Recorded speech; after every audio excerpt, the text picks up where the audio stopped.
come on in. Come in real close here, folks. We got news for you. Twitch is going to ban you. The Amazon-owned Twitch has had its share of growing pains, but recently they've got one thing they really want to make sure that they get right, is making sure their platform is clean, clear, and not as messy, because the Twitch's Wild West days are way behind us. It's no longer this whole thing of just, shoot from the hip and, explode big over on Twitch. They got other plans for you. So that's why we're going to be talking about how Twitch is going to ban you unless you do a few of these things. But before we get into that, if you want to help support the channel, make sure you click that affiliate link down below in the description, or go to livestreamingtech.com/restream and grab yourself a free copy of Restream. Give it a try. See how many platforms you can stream to, at least on the free version, and let us know what you think. Yeah, right now, speaking of, we are live streaming to 2 platforms on YouTube and Twitch. We might expand beyond that, but today we just decided to just go ahead and stick to these 2 options. We're being boring. We've got five things that are absolutely, beyond a shadow of a doubt, going to get you into huge trouble and will get you banned for sure. And now some of them are going to be like, oh, well, of course. But there were some that Walt kind of unearthed that I was like, oh, I really didn't think about that. So let me start it out with number 1. Breaking the law. Yeah, not like the Judas Priest hit song. And if you're too young to know it, just Google it. You got to respect not only the local laws of where you live, but also national and even international laws. Now, what does that exactly mean, Walt? So here's the thing. So we all kind of know our local laws and that, but once we go into national and say even more international, it kind of gets haze, grays, or whatever around there. I know back in the day, even this was back before Twitch really started landing the ban hammer down. One of the first things that they actually started banning people for was actually showing the bottoms of their feet. Yes, because whether it's not necessarily a law, but it's kind of like a unsaid no to do over in the Middle East. It's kind of a taboo thing where you do not show the bottoms of your feet or throw a shoe at somebody, for instance. George W. Bush. Yeah, so here's the thing. It's like, if you think that it might be breaking some law somewhere, then the thing is you probably shouldn't be doing it. Yeah, exactly. And I think this almost goes right over into our second point, Walt. It almost feels like it perfectly dovetails into it here. What is that? And that is destructive, violent, or hateful behavior. Now, let's see, when we say that, if you have to say, it's a joke after you've said something or after you've done something, then most likely it kind of falls into this category. There was a Twitch streamer, this was just last year, where he was streaming live on there and he got mad at a game and decided to smash his keyboard over his head. He got banned for it. Why? Was it because the fact that Twitch owned that keyboard? No. Was it because he was yelling profanities? Well, maybe. He was cursing pretty bad when he was doing it, but because the fact that it was deemed destructive behavior towards himself or harmful behavior to himself. And of course, any kind of hate speech, anything that you might think is crossing that line, most likely you're going to get banned for it. Yeah. He broke a keyboard over top of his head? Broke his own keyboard on top of his head. Because he lost a match or something like that and just went nuts and broke the keyboard. They laid the ban hammer on him. Now, I think he did end up getting his channel back. I think he had maybe a 30-day ban on that one. But here's the thing. They could have indefinitely banned him. I mean, because once again, he was breaking the rules, that the fact that it was considered destructive and self-harming behavior.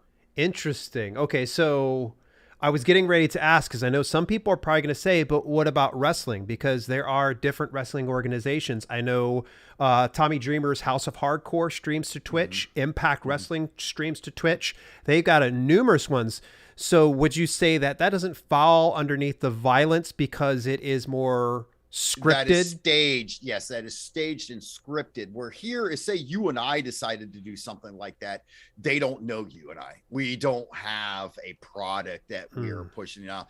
Say we already had that product and we went to Twitch and said, hey, we have this Dale versus Walt backyard wrestling thing going on, and you might see blood, staged blood or staged violence or whatever, then they would make those deals with us or whatever, saying what they would allow and what they would not allow. Yeah. But for you and I just to go on a whim and say, hey, next stream, let's go ahead and break chairs over each other's backs. No, I'm good. I'll let you get the first in the line on that one. Yeah, exactly. Even though we knew it was staged and we're staged, it's because of the fact that it looks like harmful behavior, and somebody out there watching us do such a thing, they might not see that as being staged or set up or whatever. Where versus if you're watching professional wrestling, the 99% of the population out there knows that it's scripted and staged. Okay. This next one, I'm sure everybody can relate to this, and especially if you've streamed long enough on Twitch or any other platform. And I think it bears worth in actually visiting. This is actually a 3-for-1 type deal. Spamming, scams, and cheating. It's fairly self-explanatory. I cannot stand it when I'm sitting here streaming over to Twitch and we got some bot coming in there talking about getting more followers. No, I don't want to pay for your fake followers. Get on out of here. But I think the thing that actually, this intrigued me about 5 or 6 years ago when you first broke into Twitch, the cheating aspect of things. You had told me about a specific thing that gamers will do called sniping, right? Yeah. What's the deal with that, and why is that going to get someone banned? So say I'm playing a competitive game online and I'm streaming this competitive game online. Say I have my second monitor or even third monitor set up, and I could be watching, say, another streamer. And even though it's only like, say, maybe a 15, even maybe a 30-second delay, I can kind of screen peek. You and I used to call this screen peeking when we were kids. Remember playing, well, we weren't kids, young adults playing GoldenEye, where we were playing on the same screen, and all I'd have to do was just glance down real quick, and I could almost tell because we had the maps memorized. I did it all the time. Yeah. So literally you were sniping me. It was basically, you were just getting that glance, getting that edge, that competitive edge or whatever. It's cheating. And the thing is a lot of these gamers, they rely on their competitiveness because of the fact that they're good at competing at these certain high level games or whatever on Twitch. And if you have so many people out there that are watching their stream and they're sniping, and then of course you could say, well, why did they just delay their stream by 2 minutes? Because that takes away from the interaction. It takes away from the fun of the interaction and whatnot of their viewers. They want to see that stuff in almost real time so they can respond to it in chat in real time. So if you have other streamers or other even just people out there watching the streams and they're seeing, well, he's on this part of the map, let's all go team up on him and stuff, that doesn't make for a fun stream for that person. And really, what is it gaining for the other person? You're just cheating and you're gonna get banned. Yeah, and what's the victory worth? You just sitting here sniping on someone. That's garbage. I want to backtrack just a little bit because our very first one was breaking the law, and I think this fits perfectly into this very next point, because doing something on stream that's against the law is one thing, but what about this next thing? Yes. So number 4 is your off-site conduct. So people are sitting there thinking, wait a minute, well, what are you talking about? I somewhat seen this in the POS. So the thing is say I were to go out and start a brawl at McDonald's, right? And the local headline news or the local news or whatever reads, Walt Twitch streamer found brawling at McDonald's or whatever. You know what I'm saying? Here's the thing. Twitch is a brand, even minus, say, Amazon owning them. Twitch is a brand, and they try to build their brand. They try to entice viewers because that's what pays the bills ultimately. It's not always about the streamers, but you need streamers to get the viewers.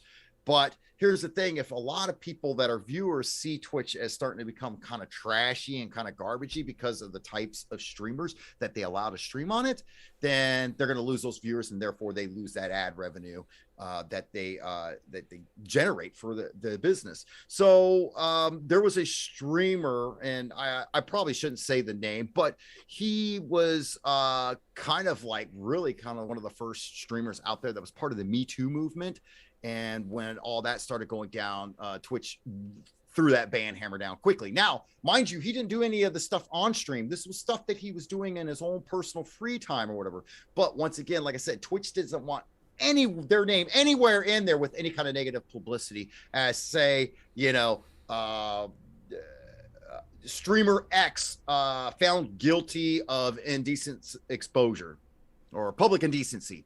You know, they don't want those two titles plugged in because majority of the people, like Dale, for instance, if you read that headline, you're not going to remember the streamer's name. You're just going to know that streamer was from Twitch and they were guilty or found or charged with indecent exposure. So that's the thing. You got to make sure that what you do, even when you're not streaming, whether you're breaking the law or doing something that you think is going to be a black eye to Twitch, then don't do it.